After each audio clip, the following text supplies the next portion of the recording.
Quantas vezes você já quis fugir do processo? Eu já quis fugir várias vezes, eu confesso. A realidade é que a gente quer fugir desses períodos de deserto porque a gente não entende plenamente o propósito desses períodos.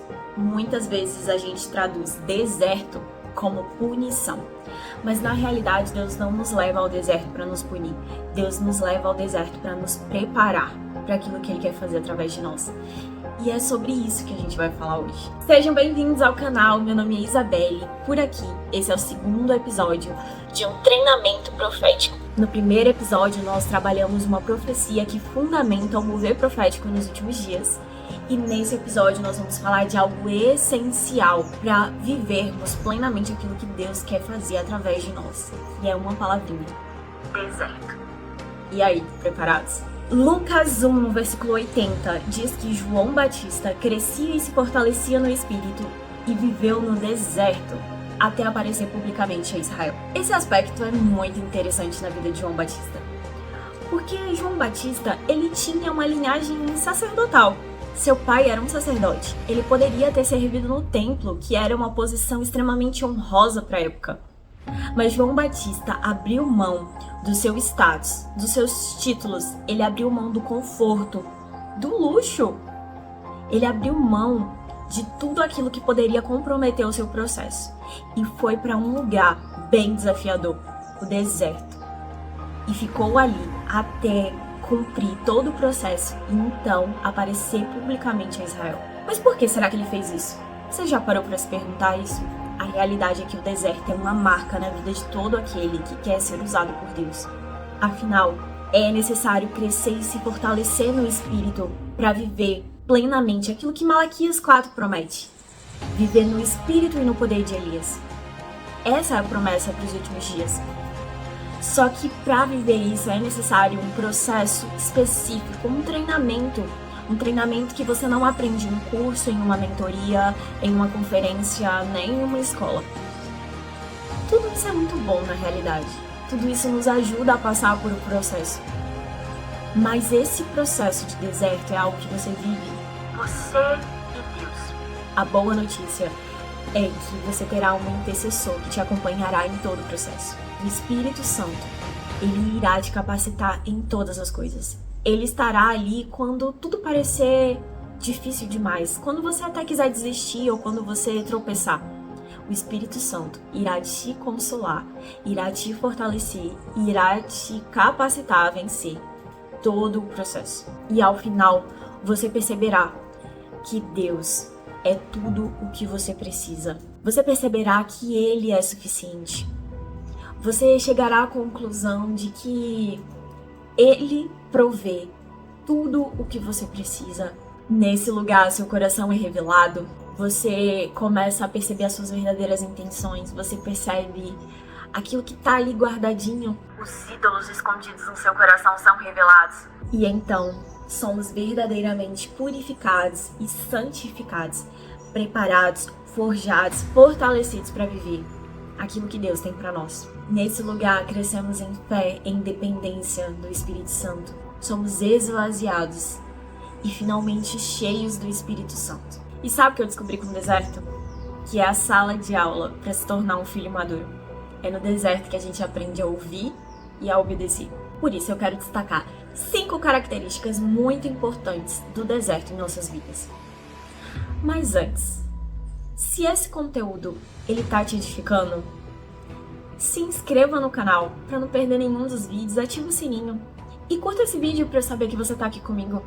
Primeira característica do deserto. O deserto é um lugar de treinamento. O deserto é um lugar árido e solitário. E isso fornece uma característica muito importante desse treinamento, que é o silêncio. Sim, o silêncio é muito importante, porque quando a gente está em um lugar muito barulhento, todas as vozes que fazem aquele barulho, elas podem nos confundir de ouvir verdadeiramente a voz do Senhor. Porque, pensa comigo, você está em um lugar muito barulhento, e aí alguém te chama. Você pode até escutar, mas você vai escutar com muita dificuldade, talvez você vai ficar confuso de onde aquela voz está vindo. Às vezes você vai ouvir o que aquela pessoa está falando de maneira incompleta ou até errada, porque o barulho, os ruídos confundem a nossa mente. Mas quando tudo se cala, quando há silêncio. Então a gente consegue ouvir plenamente aquilo que Deus está falando. A gente começa a aprender a reconhecer a voz de Deus. E a gente começa a aprender a ouvir aquilo que Ele está dizendo. A gente começa a reconhecer os padrões da voz de Deus. Porque, de fato, a gente pode ouvir 3 tipos de vozes.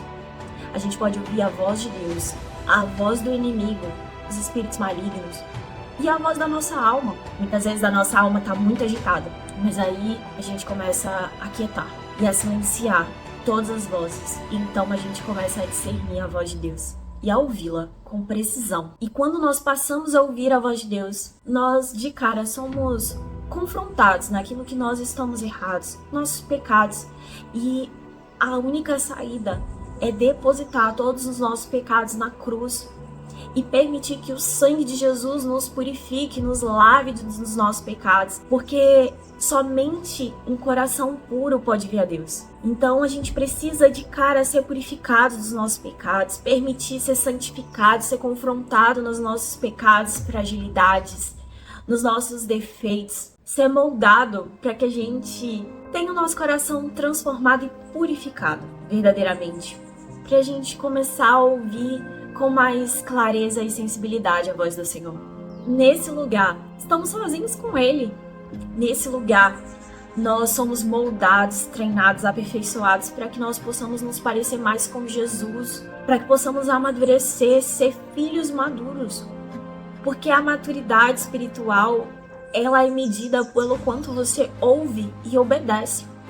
Mas antes de obedecer, você precisa ouvir com precisão aquilo que Deus está falando, para então se submeter à vontade de Deus e obedecer. E é nesse lugar que a gente aprende isso. Quando eu falei do deserto ser um lugar árido, não interprete aridez com escassez. O deserto, sim, é um lugar árido e bem desafiador. Mas no deserto, Deus se manifesta como o Jireh, o Deus provedor.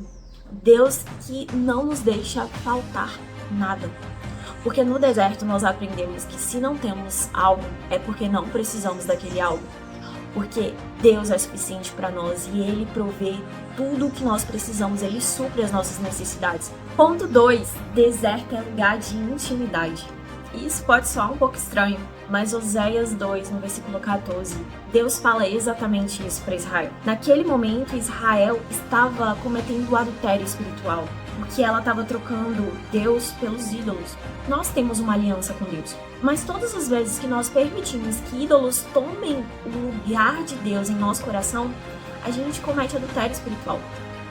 Mas depois de Deus tratar a nação de Israel, com todo o juízo, uma ação merecida pela ação, Deus ele chama Israel e atrai ao deserto para falar com carinho. É muito interessante porque Deus enxerga o lugar de deserto como um lugar de intimidade. Deus considera o deserto como um lugar onde ele se relaciona conosco. Nós podemos até enxergar o deserto como um lugar difícil, desafiador, um lugar de muita luta, um lugar de frustração às vezes, de correção, de pagar o preço.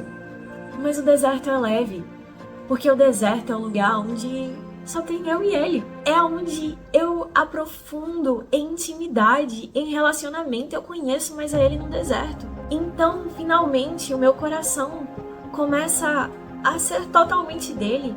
Eu abro mão dos ídolos, das distrações. Distrações porque nem sempre é um pecado, mas às vezes são coisas que temos na nossa vida que nos afasta da prioridade. Às vezes a gente passa tempo demais com tantas coisas e esquece que ele deve ser a prioridade da nossa vida. 3. Deserto é um lugar de enraizar. O deserto é um lugar seco, é um lugar cheio de areia, não é um lugar fértil.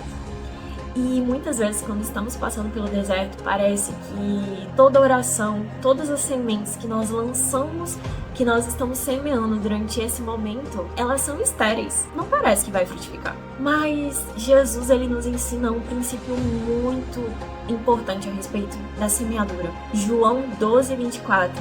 Jesus ensina que se o grão de trigo não cair na terra e morrer, ele ficará só.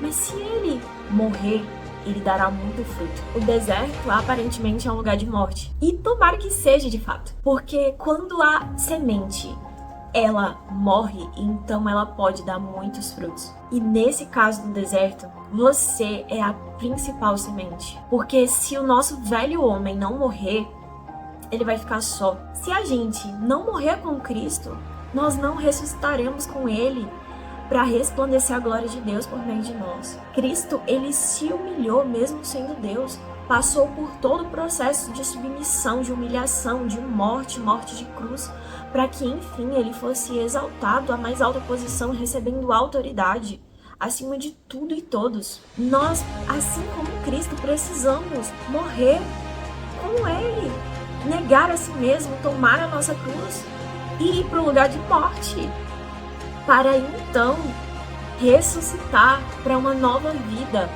e então dar muitos frutos. E lembre-se que as grandes árvores, elas levam muitas vezes anos para frutificar. A frutificação, ela não é imediata, mas aquele tempo de crescimento, de amadurecimento da árvore é necessário para que, enfim, quando ela frutificar, ela frutifique por muitos e muitos anos. E 4, o deserto é um lugar de transição. O deserto não é o ponto final da sua vida, ele é o lugar de passagem. Você recebe uma promessa, se prepara no deserto, para enfim aparecer publicamente a Israel, como João Batista foi.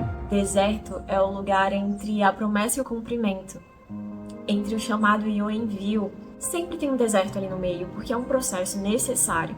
Precisamos passar por esse processo para que venhamos finalmente ser enviados e venhamos ter as promessas cumpridas na nossa vida. E 5, o deserto é um lugar de transformação. Israel poderia ter feito a viagem entre o Egito e a Terra Prometida em poucos dias.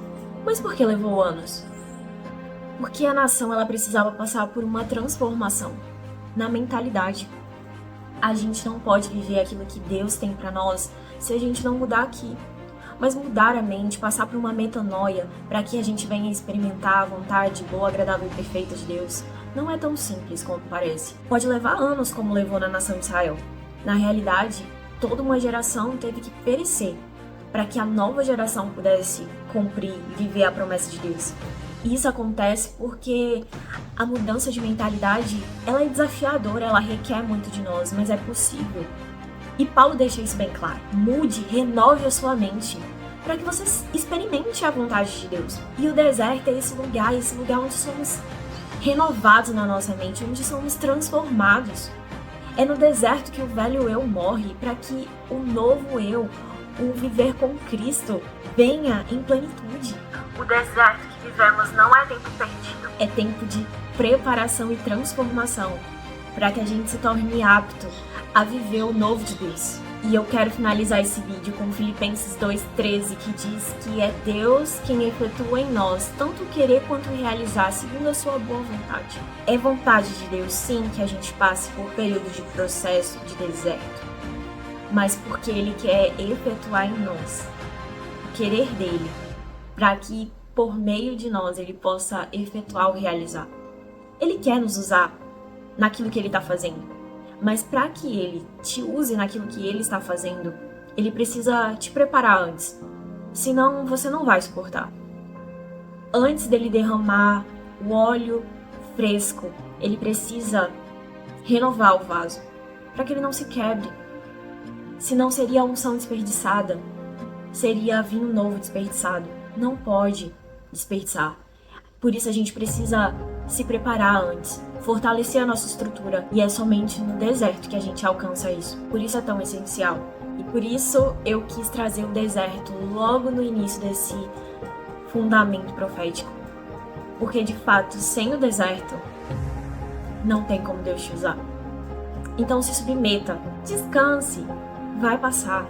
Uma hora passa e se permita ser moldada por Deus. Assim como um vaso que vai ao oleiro e às vezes ele pode até se desfazer na mão do oleiro, mas deixe, o oleiro sabe o que está fazendo. Se ele está te moldando, ele sabe o que ele está fazendo. Porque se ele prometeu, ele é fiel e justo para cumprir aquilo que ele promete. E é isso. Até o próximo vídeo.